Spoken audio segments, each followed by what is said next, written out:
Hello everyone, कैसे हैं आप लोग। आई होप आप सब लोग अच्छे होंगे, अच्छे से पढ़ाई कर रहे होंगे। This is Vani, welcome back to my YouTube channel.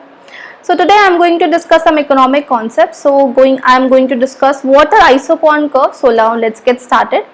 So isoquant curve basically it is also called isoquant curve के different नाम है। क्या क्या बोलते हैं हम इसको? isoquant curve also called equal product curve और iso product curve.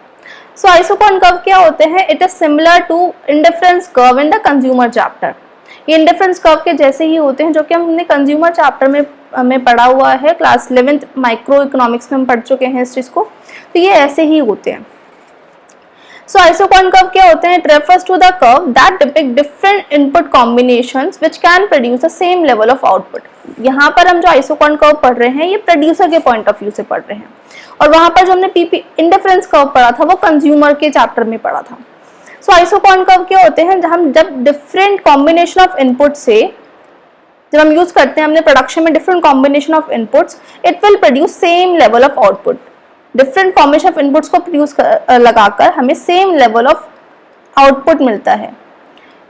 इसी कर्व के जो डिफरेंट पॉइंट्स होते हैं इसी को हम आइसोक्वांट कर्व्स कहते हैं।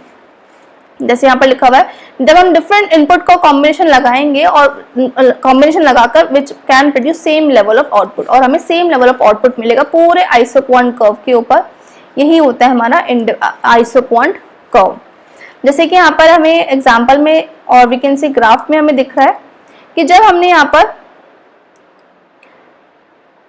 when we are using 10 units of labor and 1 units of capital, it will produce 500 units of output. जब हमने 10 units of labor लगाया और 1 unit of capital लगाया, ये कॉम्बिनेशन बना है इनपुट का, तब कितना यूनिट ऑफ आउटपुट प्रोड्यूस हुआ है? 500 यूनिट्स ऑफ आउटपुट प्रोड्यूस हुआ है।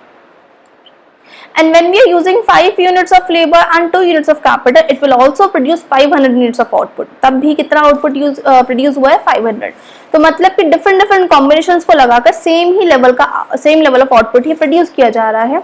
तो वो जो डिफरेंट कॉम्बिनेशंस बनेंगे, वो जो डिफरेंट पॉइंट्स होंगे, जब हम इसको ज्वाइन करेंगे तो ये ज्वाइन करके जो ये कर्व बनेगा, इसी कर्व को क्या बोला जाता है? आइसोक्वांट कर्व बोला जाता है। क्लियर? सो ये होते हैं, यहाँ पे एग्जांपल में लिखा हुआ है, it represents IQ1 as an isoquant curve which is associated with the 50 units of output produce. मतलब वही डिफरेंट कॉम्बिनेशंस को लगाकर हमें सेम लेवल ऑफ आउटपुट मिल रहा है, राइट? तो ये था पूरा आइसोक्वांट कर्व। अब यहाँ पर different types of isoquant curve होते हैं हमारे पास। तो फर्स्ट आता है इसमें लीनियर आइसोक्वांट कर्व। सो लीनियर आइसोक्वांट कर्व, लीनियर, जैसे हमने लीनियर प्रोडक्शन फंक्शन पढ़ा हुआ है। लीनियर प्रोडक्शन फंक्शन क्या होता है? जहां पर हम परफेक्ट सब्स्टिट्यूशन होता है बिटवीन फैक्टर्स ऑफ इनपुट्स का, जो कि क्या होता है? स्ट्रेट लाइन होता है। ऐसे ही हमारा लीनियर आइसोक्वांट कर्व की बात की गई है। तो लीनियर आइसोक्वांट कर्व्स क्या होते हैं, या फिर लीनियर आइसोक्वांट क्या होता है? It represents perfect substitutability between the factor of production. That means कि जो फैक्टर ऑफ प्रोडक्शन है उसके बीच में परफेक्ट सब्स्टिट्यूटेबिलिटी है। मींस कोई भी लिमिट नहीं है सब्स्टिट्यूशन में बिटवीन लेबर और कैपिटल में। दैट मीन्स कि substitute labour for capital and capital for labour. हम लेबर की जगह कैपिटल को यूज कर सकते हैं और कैपिटल की जगह लेबर को यूज कर सकते हैं। परफेक्ट सब्स्टिट्यूशन इसमें अवेलेबल है। कोई भी इनमें लिमिट नहीं है कि इनफाइनाइटली हम इसको कितना भी सब्स्टिट्यूट कर सकते हैं, कि एक कैपिटल को कम किया है, एक लेबर को हमने बढ़ाया है, तब हमारे पास प्रोडक्शन हुआ। कैपिटल कम करते जा रहे हैं, लेबर को बढ़ाते जा रहे हैं, तो परफेक्ट सब्स्टिट्यूशन इसमें अवेलेबल होता है, जैसे लीनियर प्रोडक्शन फंक्शन में हमने पढ़ा हुआ है। और यहाँ पर जो लीनियर आइसोक्वांट है वो कैसा हमें दिखाई देगा? It's a straight line. Linear isoquant हमारा स्ट्रेट लाइन होगा जिसमें परफेक्ट सब्स्टिट्यूशन हमें दिखाई देगा। अगर हम बात करें एट पॉइंट ए, यहाँ पर हम क्या कर रहे हैं? जो प्रोडक्शन हो रहा है only by capital, 0 unit of labour, और सपोज यहाँ पर 10 यूनिट्स ऑफ कैपिटल को हम यूज करके प्रोडक्शन कर रहे हैं। और एट पॉइंट बी, इस पॉइंट पर हमें क्या दिख रहा है कि 0 यूनिट ऑफ कैपिटल और 10 यूनिट्स ऑफ लेबर को यूज करके हम प्रोडक्शन कर रहे हैं। मीन जो पूरा सब्स्टिट्यूशन हो रहा है वो किसके बीच में हो रहा है? कि हमने कैपिटल को 0 माना है और लेबर को यूज कर रहे हैं, या फिर लेबर को 0 माना है, कैपिटल को यूज कर रहे हैं, या फिर इन दोनों के बीच के मतलब कॉम्बिनेशन को यूज कर रहे हैं। दैट मीन्स कि परफेक्ट सब्स्टिट्यूशन इसमें अवेलेबल होता है। अगर हम बात करें जैसे कि लीनियर प्रोडक्शन फंक्शन हमारा कैसे दिखाई देता है? Q is equals to 2K plus 3L। जैसे हमें पता होता है output is a function of input. अब यहाँ पे जो इनपुट है वो क्या होगा? लेबर और कैपिटल। तो आउटपुट जो है वो 2 कैपिटल प्लस 3 लेबर के कॉम्बिनेशन से मिलाकर बन रहा है। तो this is linear production function equation, right.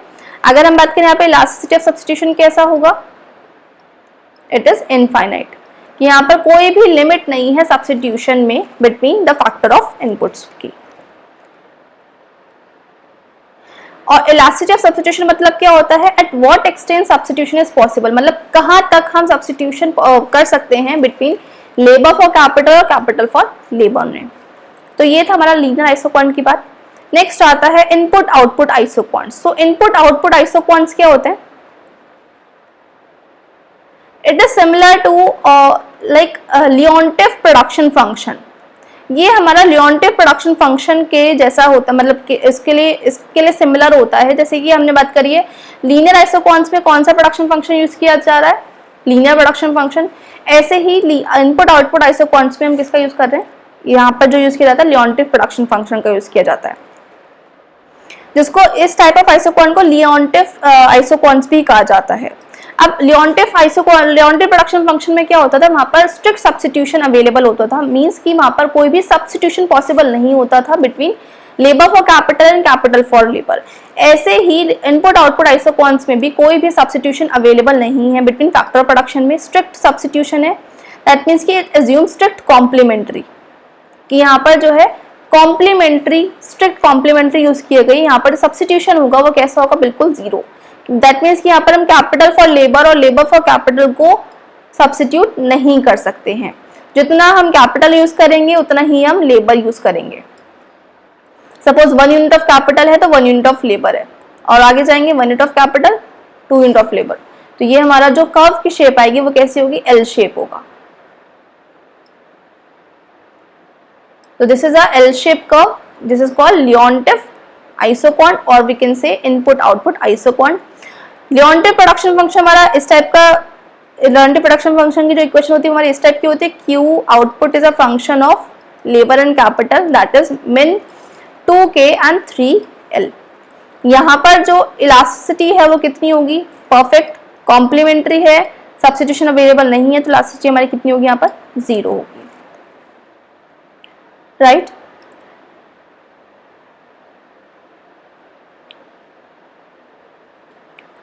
Next इसमें आता है हमारे पास that is smooth convex isoquant, जो हम बेसिकली पढ़ते हैं अपना आइसोक्वांट्स, जो हमने अभी पढ़ा भी था आइसोक्वांट्स। तो ये स्मूथ कॉन्वेक्स आइसोक्वांट्स होते हैं। यहाँ पर जो है substitution available, continuous substitution available होता है बिटवीन फैक्टर ऑफ इनपुट्स में। यहाँ पर जैसे हमने अभी स्टार्टिंग में पढ़ा था आइसोक्वांट कर्व्स में कि capital for labour, labour for capital, यहाँ पर perfect in the sense, perfect तो नहीं बोल सकते लेकिन कंटिन्यूस सब्स्टिट्यूशन बोल सकते हैं कि कंटिन्यूसली सब्स्टिट्यूशन अवेलेबल है बिटवीन फैक्टर ऑफ इनपुट्स में। लेकिन यहाँ पर जो सब्स्टिट्यूशन होगा एक लिमिट के बाद पॉसिबल नहीं होगा। जैसे हमने लीनियर आइसोक्वांट में पढ़ा था, वहां पर इलास्टिसिटी ऑफ सब्स्टिट्यूशन कैसी थी, इनफाइनाइट थी, कि वहां पर कोई भी लिमिट नहीं है बिटवीन फैक्टर ऑफ इनपुट्स के सब्स्टिट्यूशन में, कितना भी हम कर सकते हैं। लेकिन स्मूथ आइसोक्वांट्स में as compare to linear isoquant थोड़ा बहुत सब्स्टिट्यूशन में एक लिमिट आ जाती है, पॉइंट के बाद हम सब्स्टिट्यूशन करना पॉसिबल नहीं होता है। तो यही डिफरेंस होता है लीनियर आइसोक्वांट्स और कॉन्वेक्स आइसोक्वांट में। तो यहाँ पर जैसे लिखा हुआ है, it assume continuous substitution between factor of production, means continuous substitution available है, beyond which factor can not be substitute with each other. लेकिन एक पॉइंट के बाद सब्स्टिट्यूशन होना पॉसिबल नहीं है। इसका जो कर्व का शेप होगा वो कैसा होगा, कॉन्वेक्स शेप में होगा। नेक्स्ट आता है लास्ट टाइप है, दैट इज किंग्ड आइसोक्वांट्स। किंग्ड आइसोक्वांट में इसमें बेसिकली क्या होता है, यहाँ पर जो फैक्टर ऑफ प्रोडक्शन होता है शो लिमिटेड सब्स्टिट्यूटेबिलिटी, मींस एक यहाँ पर जो सब्स्टिट्यूशन अवेलेबल होता है वो एक पॉइंट पर होता है, like at point A, B, C and D। In